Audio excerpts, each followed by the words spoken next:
You're listening to 1865, the Nottingham Forest podcast with George Edwards.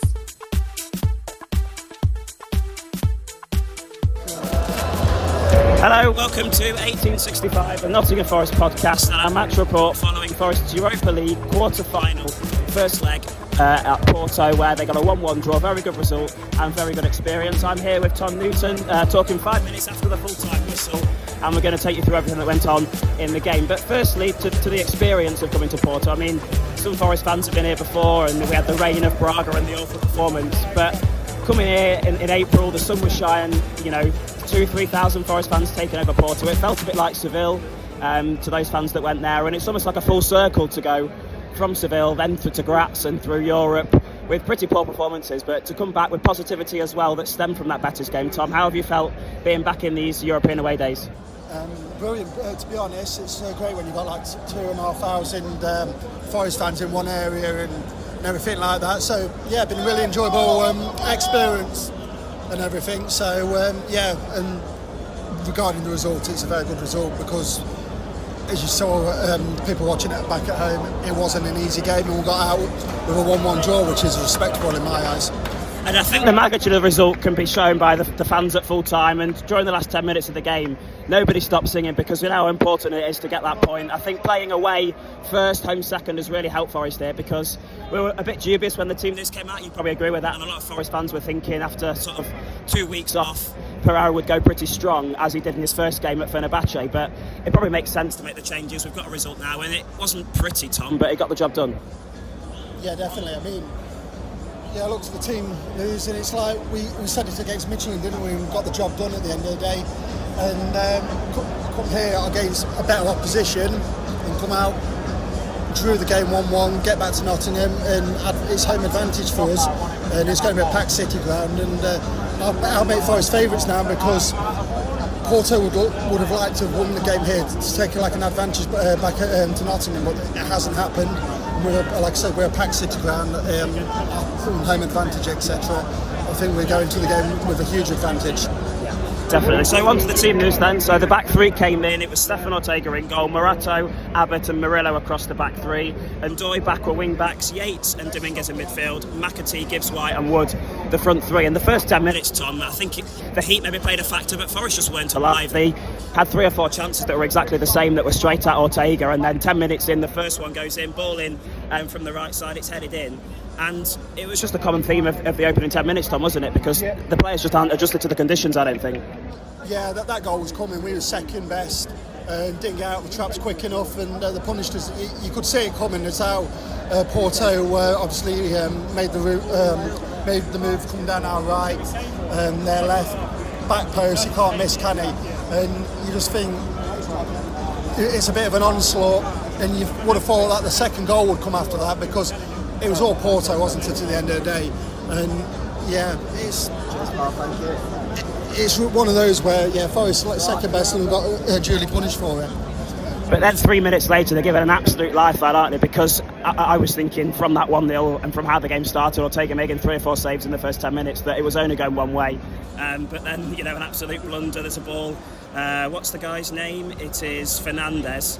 And he's just slightly under pressure from Ndoye, passes back to the goalkeeper, and the goalkeeper's miles out of his goal. It comically goes straight into the back of the net, and it's such a lifeline for Forest, wasn't it? Because they weren't getting forward. I think we had our first shot on target after about 25 minutes, but that goal, I think, brought Forest into the game because it disrupted Porto's flow. It made them sit up and look at us really as opposition. But a lifeline for us for Tom there.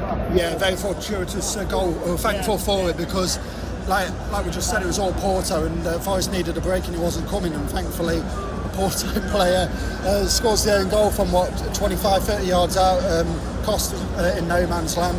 And yeah, it's very fortuitous, and at the end of the day, when you get goals like that, you just got to take them, haven't you? And but I think it was a common trend throughout the game that Forest didn't really create a great deal, did they? And it's just one of those where you think right now you got a foothold in the game, let's create. But after then, after the 10 minutes after that, where we did knock the ball around with a bit of positivity, it was still all Porto, wasn't it? And it was kind of one of those where, as the first half went on, was a case of getting to half time, making sure we didn't concede again, because they were really, no disrespect to him, but they were really targeting Zach Abbott, weren't they, down our right hand side. I think that back three really missed Milenkovic, and the half-time change was spot on for Pereira, because they played at Midtjylland, but it was Abbott, Milenkovic and Morato, and you just saw that Milenkovic was telling them exactly where to go. He really helped Abbott, who I thought had his best game in a Forest shirt at Midtjylland, and I think Murillo is probably a better defender at the minute than Milenkovic, but Milenkovic has got that experience and that organisation that meant I think he was a real miss. And every time that Porto bypassed that midfield of Yates and Dominguez, which we'll get onto because I didn't think that worked, but every time they bypassed that, the back five was just ball watching, following the ball and leaving gaps at the far post, and that's what they were exploiting. After that goal, it sort of evened itself up a little bit. I think we're going to talk about Chris Wood, Tom, back into the 11. I think we all thought he might feature, given that he was involved against Spurs. He's had a few outings in the youth team.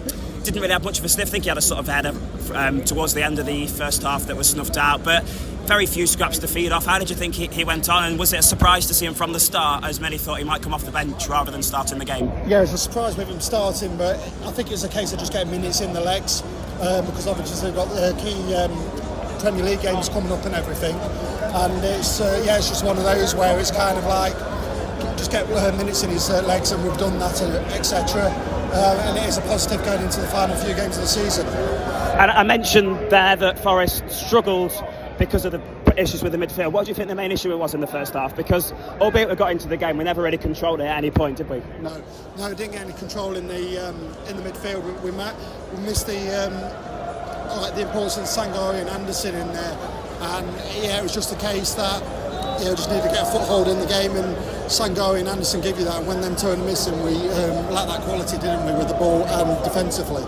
I mean, I'm not sure what's going on with the midfield. We'll have one more question, because fans are starting to filter out here on the first half, but if you think about that midfield, I just don't think it was working, because Dominguez was doing all the running, all the ball watching, and Yates was just going standing up front, and I really struggled to see what role Yates had in that midfield. Yeah, they're just no control in there and everything, and the ball kept coming back to our back five, didn't it, and it was under a lot of pressure. There's no protection in there, and I think it's just a case that we just needed to see more of the ball and get a bit of control on it, because without that control they were just cutting through our midfield, etc. But we've got out here unscathed, 1-1, back to Nottingham, happy days. Yeah. All right, well, the fans are starting to filter out here as our hold-back is shorter than expected, so Tom's going to leave us now. At half-time, it was 1-1. We'll come back for the second half after this.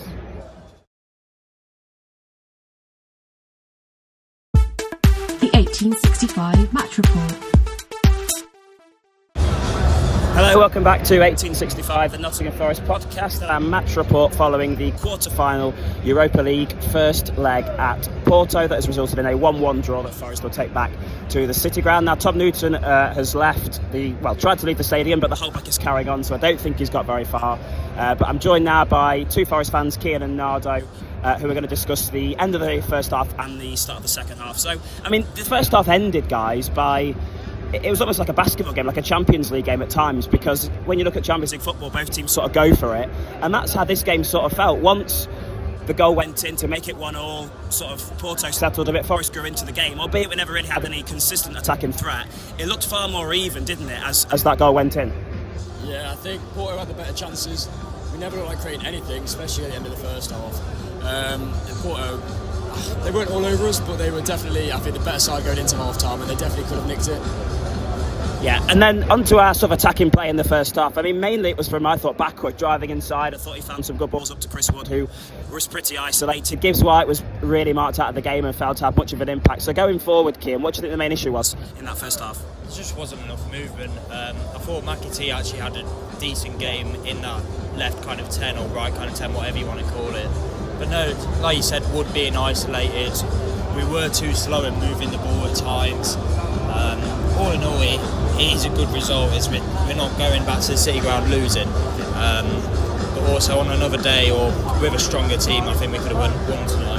So 1-1 at half-time, and the game was sort of drifting, I think, and Pereira had to make some changes. I think it was always expected with Wood starting that he wouldn't play much longer than 45 minutes, and Jesus has proved the Europa League is his competition, so seeing that change wasn't a surprise. And as I mentioned earlier on in the show, I think missing Milenkovic was vital to how our shortcomings in the first half, and getting him on was vital for the second half for me to shepherd Morato and shepherd Abbott and get Forest over the line, and his organisational skills were key. So they were two changes I expected Pereira to make, but you almost felt Forest needed a few more than that, because the heat got to everybody in the stadium. I think the Forest players as well, because they just lacked a lot of energy in the middle of the park. And I've mentioned the shortcomings of Yates and Domingos doing pretty much all of his running, but even Gibbs White failed to get into the game. We really struggled for energy in that midfield. So those two changes at half time were made. Nado, what were your thoughts on that, and how Forest started the second half? Because it was very similar to how they started the first half, wasn't it?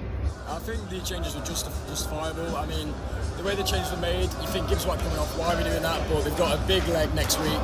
They've also got Villa at the weekend, so you can start to see why he's done it. I think the changes should have been a bit more attacking, because bringing McAtee off, who did McAtee off come on for? Was it Nico? Yeah. I think that change, I can see why I did it for wing backs, but the changes didn't make much of a difference. The wingers weren't direct at all tonight. Their fullbacks got the better of them all night. It was very low on confidence, I felt.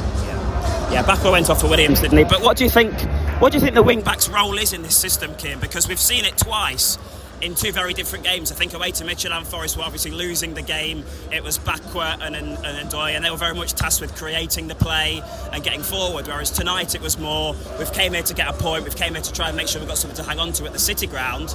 How do you think they played those roles, considering they're both attacking players? Well, I think it's one of them. It depends who you play against. Like you said, Midtjylland, where we needed goals. Today, where you take a draw, all things considered. So yeah, it all depends on the opponent. Like I said, I thought Bakwa had a decent game. They were very deep tonight, so they were going to struggle to create chances. I thought Ndoye struggled. I thought he was all right defensively, but going forward in some of his first touches just weren't good enough. But it is, like I said, it's who you play against. And I think Bakwa had a decent game. So. Yeah, so as the second half went on, I think Porto started a lot better than Forest, and not quite as dominant as they were in the opening 10 minutes, but certainly Forest were on the back foot and sort of surviving. But we got forward. McAtee had a shot on 58 minutes that the goalkeeper made a decent save by. But at any point in that second half, now, did you think Forest sort of grasped control of the game and looked on top, or were they sort of chasing the game and hanging on for most of it? I don't think we ever looked like we were the confident team. I don't think we ever looked like the dominant team. The only time we were dominant when we was passing around the back for about 5 minutes, everyone was knackered on the pitch. You couldn't see it a mile away. It must have been, who was it, Morato and Ndoye giving it back and forth for about a minute straight. No point did we look like we was going to score. The goal, questionable. I haven't seen it back, so I can't speak on it. But I don't think there was many decent chances for both. And the best one could have been McAtee's, I think.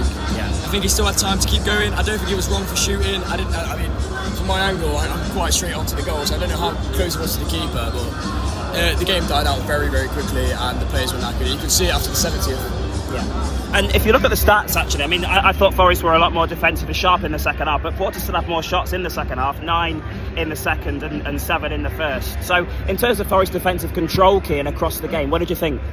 We were all right most of the game, but there were times where decision making looked a bit poor, even just on the ball at the back.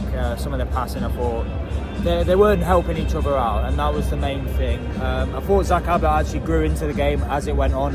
Obviously he did start quite poor, and yeah, so I think he just grew into the game as it went on. But I think we've got to praise Stefan Ortega. I think he's man of the match tonight for Forest. Made some massive saves, 2 or 3 in the first and 2 or 3 in the second. I thought he had a brilliant game. But I thought we looked a lot more solid. Well, both centre-halves next to Milenkovic or Murillo looked a lot more solid when Milenkovic came on at half-time. Just had a bit more of leadership. But going into the second leg, I think I'd like to see Milenkovic and Murillo play. Whether that's a back 2 or a back 3, all depends on who's fit and available. Let's stay with Ortega, because across the game he's made 7 saves. He's been very important, and I think he only made 2 really good saves, one in the first half, one in the second. There was a bit of a jittery moment as well that he sort of didn't come for the ball.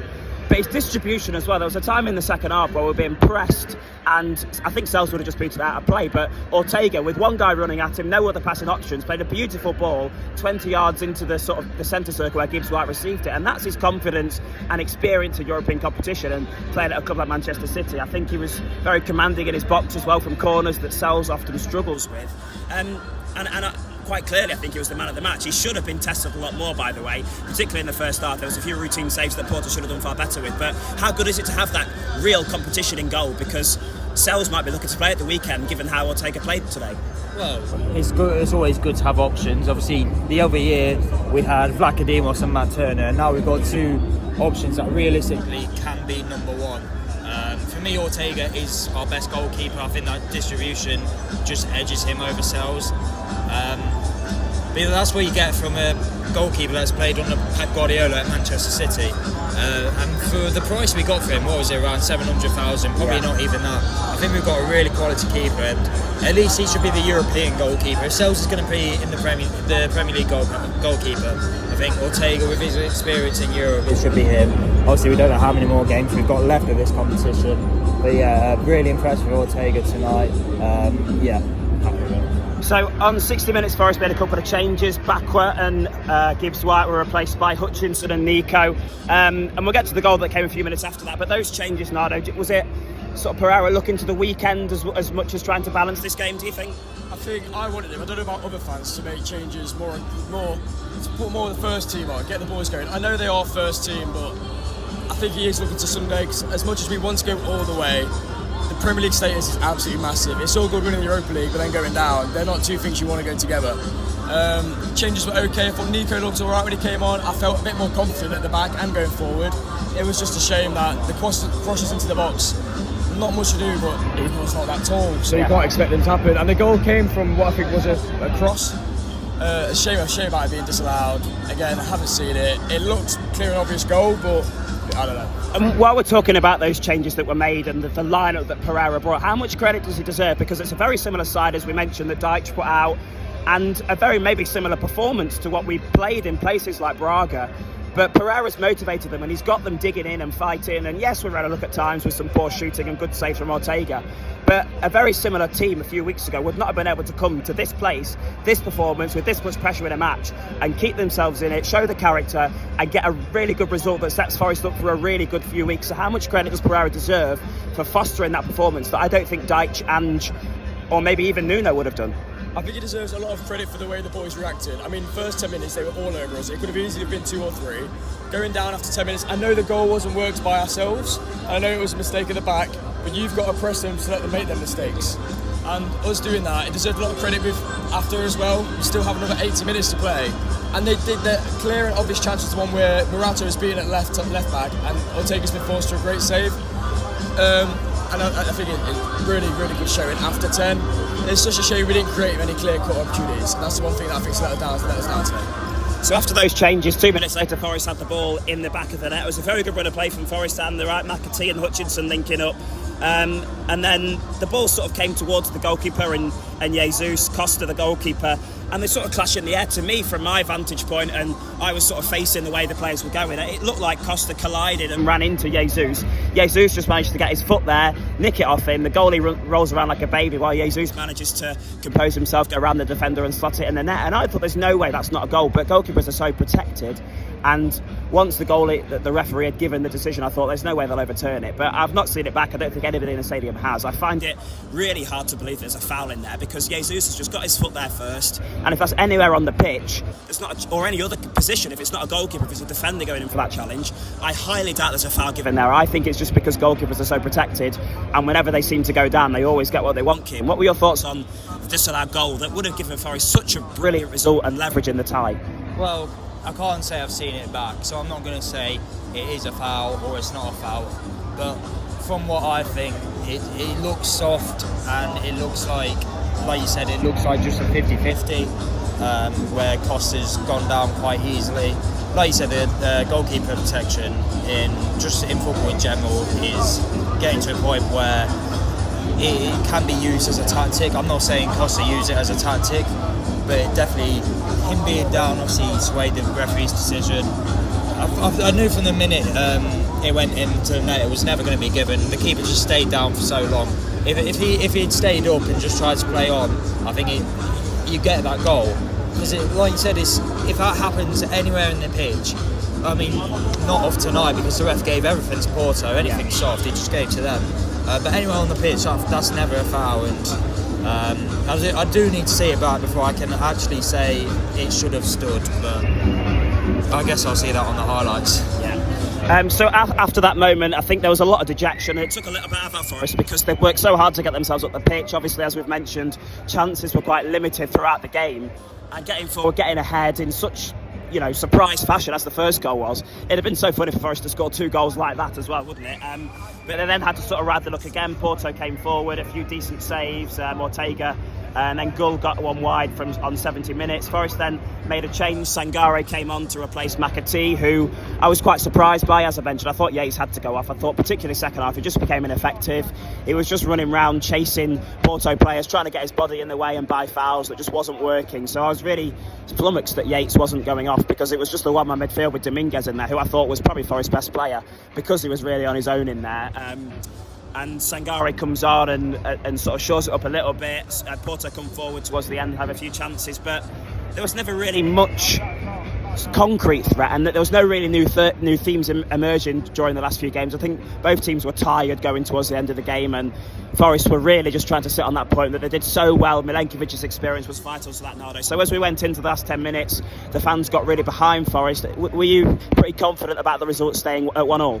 I wasn't confident one bit, not a single bit. I think it might just be instilled in me as a Forest fan. I just saw 5 minutes and I thought, the ref stuff is going our way. I went and Doyle gave away that free kick against box. Oh The 1865 match report. Let's talk about the referee by the end, because we've mentioned the goal, but honestly, every time Forest got forward and touched the Porto player, there was a foul given. There was a clear corner as well up this end towards the end that the referee gave a corner, blatantly a corner in my opinion, and the linesman somehow gave a goal kick, and the referee listened to him and overruled him. I just thought it was ridiculous, and I don't know what's gone on with the referees there, but by the end it was a bit ridiculous. Yeah, nothing went our way today at all, with the officials anyway, absolutely nothing. And the players deserve credit for having everything go against them and still digging in, because it's very easy to have them decisions go when you lose your head and then another one goes in and then another one. The players have done well, and I think it was a very typical first leg sort of game today. Yeah. No one wants to concede first, and when you do, you've got to get that goal back. Yeah. And then after that, it's back to like cup final. Stay, don't concede again, and just wait it out. And I think it'll make a tasty second leg. We're at home. I feel confident, but I think that is a very typical first leg. Yeah. And I think that Sangare sub was just to control it, tempo, get it going, make sure everyone's settled and ready and not injuring themselves. And I think we've done well to not pick up any injuries, as I'm aware. So we're just about to leave the stadium, so we'll make this the last question, Kim. But do you think this went pretty much how Pereira would have liked? I think he's obviously came here. Obviously, you don't go into a game not wanting to win. You go into every game wanting and expecting that you can win. But I think he's came here with a clear plan to be in the game once we go to the City ground. We might not have scored a goal ourselves, we might have only had 2 or 3 shots on target, but it's gone pretty much how Pereira would like. He's probably going to play the first team against Aston Villa, who played their first team as they beat Bologna tonight, so you'd expect they'll make changes the other way as they come to the City ground at the weekend, and then you'd hopefully approach the first leg with being able to put some of those lads from the first team in again. So do you think this has gone pretty much how Pereira would have liked it? Yeah, I think his full focus was on Sunday for the game against Villa, because we do need to keep our Premier League status. I didn't want to doubt it too much, because I doubted the lineup going into the Michelin second leg, and it proved me wrong. So I didn't want to fully say Pereira's got it wrong before the ball was even kicked. But yeah, I think his aim would have been to get the draw tonight, and it means hopefully we can actually play the first team next Thursday, because we want to get far in this competition. You don't go in this competition just to treat it as a second fiddle thing. Yeah. But yeah, I think it went well for Pereira tonight. I do think some of his substitutions might have been a bit questionable at times, but which ones? Well, I think Yates should have came off at one point, and I think Morgan should have stayed on for longer. I know he wasn't as influential tonight, but he is that kind of player who will just randomly pop out of nowhere and get you a goal. Obviously, the focus on him is to keep him fit and ready and sharp for Sunday. But no, I think Pereira did get most of it right tonight. Hopefully, we do see the first team play next Thursday. And that's the thing Pereira has actually done. We're now really competing on all fronts, aren't we? Because under Dyche, it felt like he was here, and he's done interviews after leaving Forest about Ada kept us in the Premier League, Ada kept us in the Premier League. But us supporters coming to these European games, we want to go and try and make something of this. These have been incredible memories we've all made. We don't want to just go out of the competition with a whimper, but stay up in the Premier League. It's the one thing that's really given this season so much life and memories and positivity. So Pereira's really got us fighting on both fronts. There's real, genuine belief that we could achieve both, Nardo. Yeah, definitely. I think the way we've been playing in the Premier League, that Tottenham game was unbelievable. And Europe, we have looked strong. That Midtjylland second leg, I think that's the strongest we may have looked in the competition. I'm not including Malmo and Ferencváros because they were absolutely awful. And I think we've got the quality to go all the way, but that semi-final, if we get there, is the one we've got to keep an eye out for. Because I mean, I don't think it'll be Bologna now. I could be completely wrong, but Villa, they seem like the front runners. I know Freiburg had a good win today, but I think that side of the bracket just isn't strong enough. I think if we're on that side of the bracket, we get to the final. And it's a shame that we may not get to the final because our side of the bracket's hard, but I think it'd be heartbreaking to get all the way to the final and play Villa. That would really, really hurt. And just to add to the 1-1 draw, before the game, I think most Forest want to say, yeah, take that. I think it's just the performance on the pitch that was absolute. It wasn't dreadful, but I think you wanted a bit more. The fans, people just wanted a little bit more. I know, obviously, they played with passion. They didn't lose the game. I think you want more chances, a bit more momentum so you can get the fans keep going. Because it's kind of getting up and down a lot tonight in their way.